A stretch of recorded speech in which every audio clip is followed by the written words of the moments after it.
Morning बच्चों, आज हम वर्कशीट 58 जिसमें मैप की रिवीजन करनी है और यह मैप आपका पाठ 2 भारत के भौतिक स्वरूप से संबंधित है। और बच्चों यह वर्कशीट कक्षा 9th के लिए है। आइए चलिए देखते हैं आज की वर्कशीट में हमें क्या क्या पढ़ना है। बच्चों सबसे पहले हमें वर्कशीट में ABCDE कुछ पॉइंट्स दिए हुए हैं जिन्हें मैप में लोकेट करना है, चिन्हित करना है। उसके बाद हमें बुक में से ही कुछ क्वेश्चन आंसर पूछे गए हैं, 5 क्वेश्चन आंसर जिन्हें हमें पढ़कर समझकर मैप में इनको दोबारा से बताना है। आइए चलिए देखते हैं सबसे पहले हमें क्या मैप में लोकेट करना है।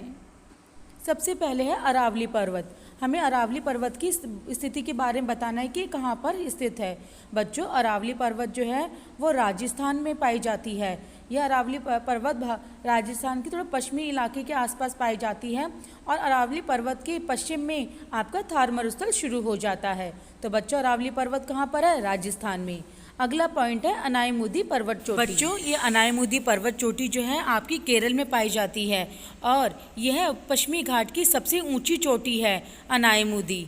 आइए चलिए देखते हैं अगला पॉइंट हमें क्या ढूंढना है। छोटा नागपुर का पठार। बच्चों छोटा नागपुर का पठार आपका छत्तीसगढ़, झारखंड, थोड़ा सा ऐसा पश्चिम बंगाल, उड़ीसा का आता है और ये छोटा नागपुर का पठार कहलाता है। ये भारत के पूर्व में स्थित है जो कि महानदी के किनारे स्थित है। आइए चलिए देखते हैं कोंकण तट। बच्चों कोंकण तट जो है पश्चिमी तट के ऊपरी हिस्से को कहा जाता है। इसमें आपके महाराष्ट्र और गोवा जैसे राज्यों के आसपास ही बना हुआ है। बच्चों अगला पॉइंट हमें पश्चिमी घाट दिखाना है। जैसा कि लाल रंग से पश्चिमी घाट लिखा हुआ है, इसका अर्थ यह है कि आपका गुजरात के हिस्से से लेकर आपके दक्षिण में केरल तक जो भी पश्चिमी इलाका है वो आपका पश्चिमी घाट कहलाता है। इसीलिए यह आपके कई राज्यों को घेरता हुआ बना है। आइए चलिए देखते हैं। इसके बाद कुछ क्वेश्चन आंसर पूछे गए हैं जिनका हमें जवाब देना है।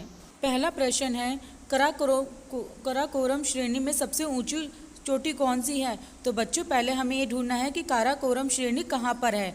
यह आपके जम्मू कश्मीर और लद्दाख के हिस्से में पाई जाती है। बच्चों इसकी सबसे ऊंची चोटी जो है K2 उसका नाम है। तो बच्चों काराकोरम श्रेणी की सबसे ऊंची चोटी का नाम K2 पर्वत है।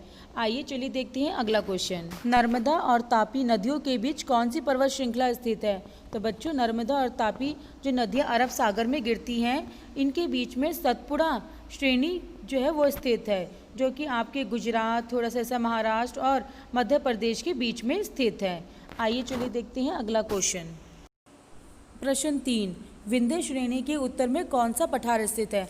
बच्चों जैसे चित्र में दिखाया जा रहा है कि सतपुड़ा श्रेणी और विंध्य श्रेणी, इसके ऊपर कौन सा पठार है? मालवा का पठार, जिसे बच्चों आपका महाराष्ट्र और गुजरात और मध्य प्रदेश के इलाकों में फैला हुआ है। मालवा का पठार मध्य उच्च भूमि के नाम से भी जाना जाता है।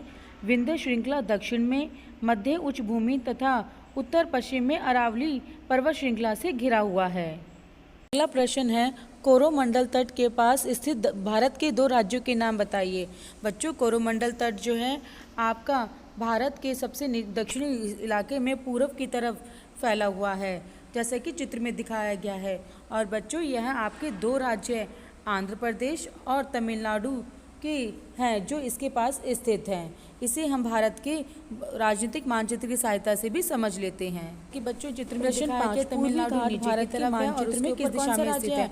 बच्चों जैसे कि सूरज हमारा पूरब में उगता है आपके तो कोरोमंडल घाट जो है पूरब में स्थित है भारत के। देखते हैं अगला प्रश्न। भारत के दक्षिण में पूर्व की तरफ जो भी रेड लाइन से दिखाया गया है आपका क्या है? पूर्वी घाट है और यह भारत के दक्षिणी पूर्वी हिस्से में स्थित है। बच्चों अगर आपको मेरी वीडियो पसंद आई हो, समझ आई हो तो इसे लाइक और सब्सक्राइब ज़रूर करें। Thank you.